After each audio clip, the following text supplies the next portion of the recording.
11 লক্ষ বাড়ি যারা খুব জেনুইন সত্যি গরিব, তাহলে 1 মে থেকে আমরা এই 11 লক্ষ বাড়ির টাকা আমরা ছাড়বো।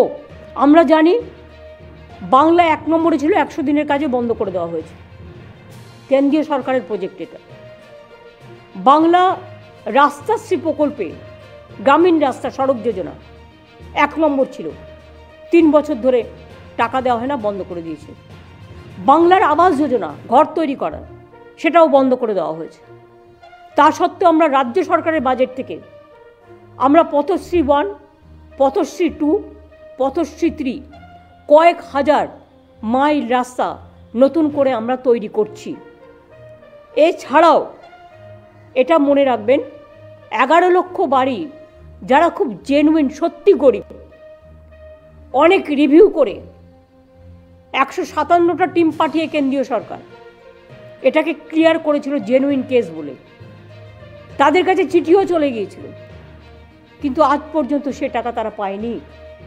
আমরা বাজেটে প্রভিশন রেখেছি, আমরা 1 মাস অপেক্ষা করব, তার মধ্যে কেন্দ্রীয় সরকার যদি টাকা ছাড়ে ওয়েল অ্যান্ড গুড, আর যদি না ছাড়ে তাহলে 1 মে থেকে আমরা এই 11 লক্ষ বাড়ির টাকা আমরা ছাড়বো খালি গরিব। তাছাড়াও দুয়ারে সরকার এবং সরাসরি মুখ্যমন্ত্রীতেও কয়েক লক্ষ, 3-4 লক্ষের মতো অ্যাপ্লিকেশন আমাদের কাছে এসছে, আবেদন, তাদেরটাও আমরা বিবেচনা করে দেখব।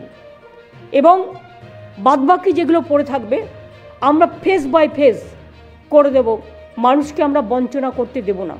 আপনারাও তো বোঝেন, একটা সংসার সামলাতে গেলে টাকার আগে সংযোজন করতে হয়, কতটা টাকা আমাকে পারমিট করবে সেটাও তো ভাবতে হবে। আজকে যে বাজেটটা করা হয়েছে এটা তো চমকে যাওয়ার মতো বাজেট।